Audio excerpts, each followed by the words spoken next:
Hello everyone. In this video, we will go through the process of uninstalling Microsoft Edge in Windows 11. First, go to the Microsoft Store on your Windows 11 computer. You can do this by clicking on the Start menu and searching for Microsoft Store, then selecting it from the search results. Once the Microsoft Store opens, click on the search bar at the top and type WinToys.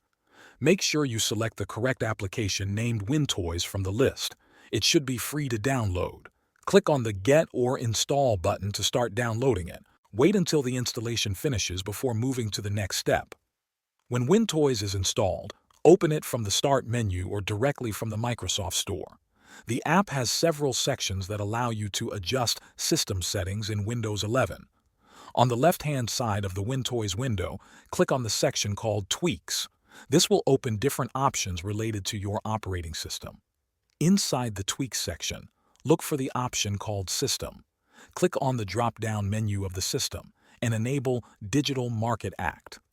This option will unlock certain hidden features in Windows 11, including the ability to uninstall Microsoft Edge. Once you have enabled the Digital Market Act, you will need to restart your computer for the change to take effect. After the restart, open the Start menu again and search for Microsoft Edge. When it appears in the search results, right-click on it. You should now see the Uninstall option available. Click Uninstall and confirm the action when prompted.